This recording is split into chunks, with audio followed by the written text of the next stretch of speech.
Let's be brutally honest. Being nice doesn't get you the girl. It doesn't earn you respect. It doesn't make you unforgettable. What it does is put you on the fast track to being overlooked, used, and eventually forgotten. Because here's the truth no one tells you. Women don't fall for the guy who tries the hardest. They fall for the guy who understands how attraction really works. The guy who doesn't need approval to feel worthy.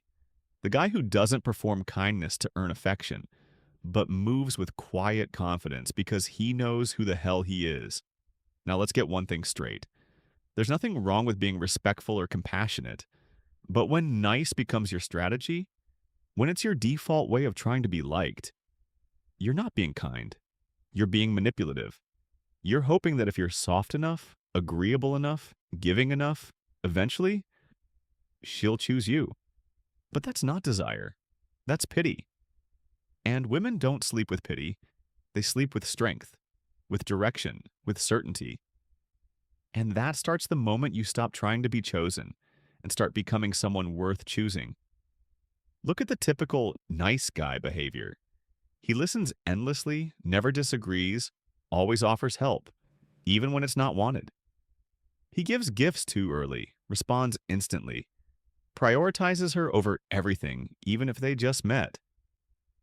On the surface, it looks sweet, but underneath, it's desperate. It screams, please like me, please validate me, please don't leave.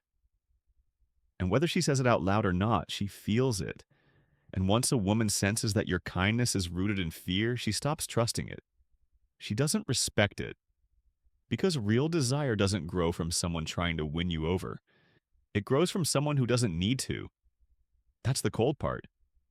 Now let's get deeper. Women are drawn to polarity, opposing energies, masculine and feminine, masculine, direction and emotion, grounded presence versus emotional movement. When you remove your masculine edge by always playing it safe, by avoiding disagreement, by being constantly available, you kill the polarity, you flatten the tension, and without tension, there's no spark. That's why the same guy she calls so sweet is the one she ghosts the next week, because he never triggered that deeper part of her, the one that craves intensity, leadership, and depth.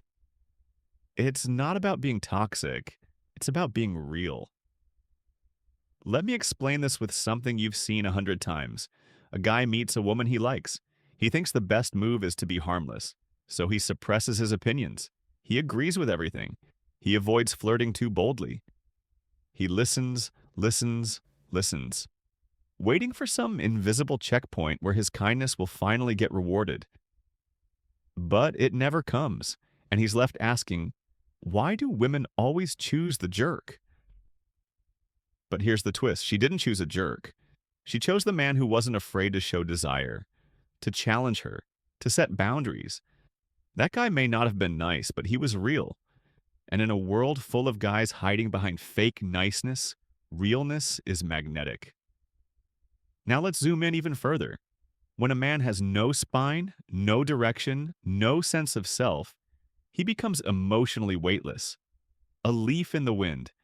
He adjusts to whatever he thinks will make her happy in the moment. And at first, she might tolerate it. But over time, something starts to build resentment. Because she feels the pressure of being the leader, the emotional guide, the decision maker, and that dynamic slowly kills her desire. She doesn't want to mother you, she wants to admire you. She doesn't want to lead you, she wants to feel led. And if you can't offer that energy, the connection dies. Not because you were too nice, but because you weren't enough of a man. Here's where it gets serious.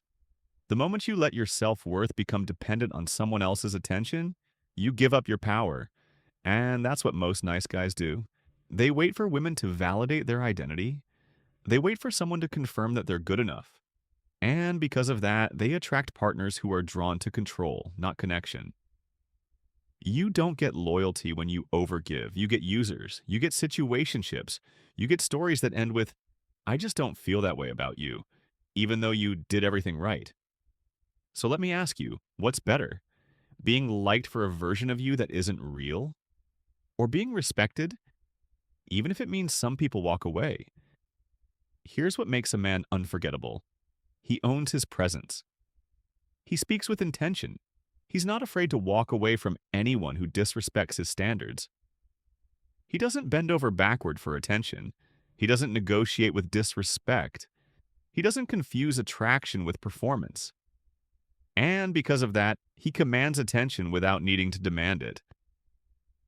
You want to be that man? Start by setting boundaries that scare you a little. Say no when you mean it. Stop chasing people who don't show genuine interest.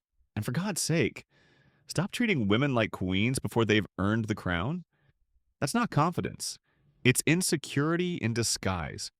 You're not proving your worth by overextending. You're showing that you don't believe you have any worth unless someone else gives it to you. Let's go deeper again.